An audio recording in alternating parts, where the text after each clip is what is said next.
এই সূরার দুইটা নাম, এক আল মাসাদ, দুই আল্লাহাব, মক্কায় নাজিল হয়েছে। 5 আয়াতে সূরা। নবী সাল্লাল্লাহু আলাইহি ওয়াসাল্লামকে আল্লাহ হুকুম দিলেন, ওয়ানজির আশিরাতাকাল আকরাবিন, নিজের কাছের আত্মীয়দের সাবধান করেন। নবী সাল্লাল্লাহু আলাইহি ওয়াসাল্লাম সাফা পাহাড়ে উঠে কুরাইশদের ডাকলেন, বললেন, আমি যদি বলি পাহাড়ের ওই পাশ থেকে 70 আসছে, বিশ্বাস করবা? সবাই বলল, হা হা, আপনি আস-সাদিকুল আমিন, সত্যবাদী। তখন বললেন, আমি তোমাদেরকে কঠিন আযাবের আগে সাবধান করছি। তখনই আবু লাহাব তখনই আবু লাহাব বলে উঠল, তাব্বাল্লাকা সাইরাল ইয়াউমি আলিহাদা জামাআতানা, সারাদিন তোমার ধ্বংস হোক, এই জন্য আমাদের জড়ো করেছ। সাথে সাথে আল্লাহ এই সূরা নাজিল করে আবু লাহাবের জবাব দিয়ে দিলেন। আয়াত বাই আয়াত তাফসীর করব ইনশাআল্লাহ। তাব্বাত ইয়াদা আবি লাহাবিন ওয়া তাব, শব্দের অর্থ তাব্বাত, ধ্বংস হোক, ইয়াদা, দুই হাত, আবি লাহাব, আবু লাহাবের, ওয়া তাব, আর সে নিজেও ধ্বংস হোক। এখানে হাত বলতে তার পুরো শক্তিকে বোঝানো হয়েছে, কারণ মানুষ কাজ করে হাত দিয়ে। আবু লাহাব নবী সাল্লাল্লাহু আলাইহি ওয়াসাল্লামকে গালি দিয়ে হাত নেড়েছিল, তাই আল্লাহ আগে তার হাতের ধ্বংসের কথা বললেন। সালাফদের বোঝ ইবনে আব্বাস রাদিয়াল্লাহু আনহু বললেন, তাব্বাদ মানে খসিরাত, ক্ষতিগ্রস্ত হলো, দুনিয়া আখিরাত দুটাই গেল। আবু লাহাবের আসল নাম ছিল আব্দুল উজ্জা, লাহাব মানে আগুনের শিখা। তার চেহারা সুন্দর লাল ছিল বলে আবু লাহাব ডাকা হতো। আল্লাহ বললেন, তোর এই সুন্দর চেহারা জাহান্নামের আগুন হয়ে যাবে। মা আগনা আনহু মালুহু ওয়া মা কাসাব, শব্দের অর্থ মা আগনা, কাজে আসে নাই, আনহু, তার, মালুহু, তার মাল, ওয়া মা কাসাব, আর যা সে কামাই করেছে। আবু লাহাবের ছেলে উতবা নবী সাল্লাল্লাহু আলাইহি ওয়াসাল্লামের মেয়ে উম্মে কুলসুম রাদিয়াল্লাহু আনহাকে তালাক দিয়ে বলেছিল, আমার বাপের মাল আমাকে বাঁচাবে, আমার বাপের মাল, আমার বাপের মাল আমাকে আযাব থেকে বাঁচাবে। আল্লাহ এই আয়াত নাজিল করে বললেন, কোনো মাল কাজে আসবে না।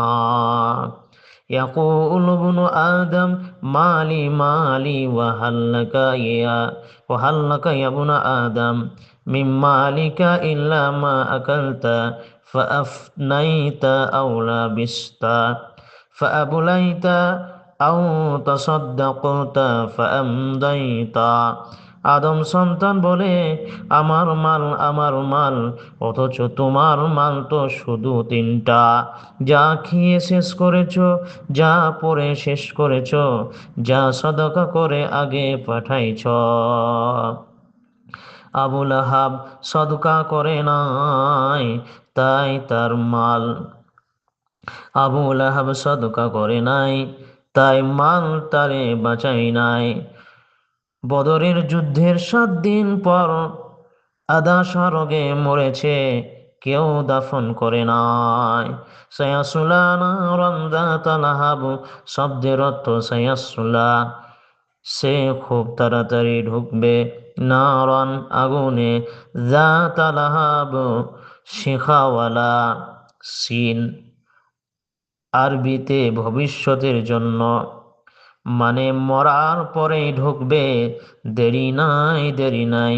যাতা লাহাব, এমন আগুন যার শিখা ওপরে ওঠে।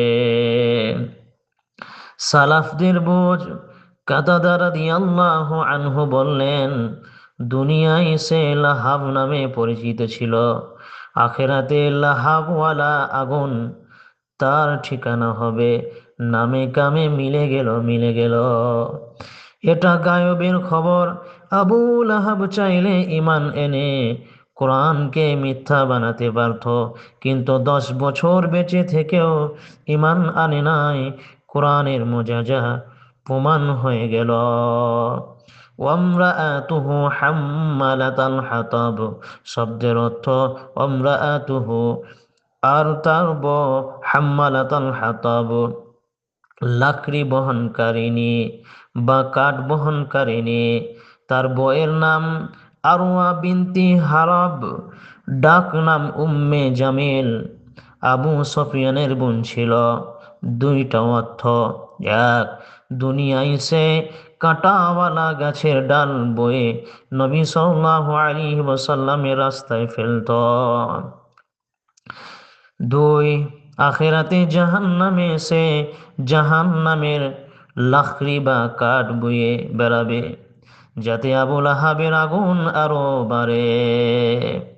সালাফদের বোঝ সাইদ ইবনে মুসাইয়িব রাদিয়াল্লাহু আনহু বললেন, হাম্মালাতাল হাতাব মানে না আম্মাহ, চগলখর, মানুষের মাঝে ঝগড়া লাগাইত।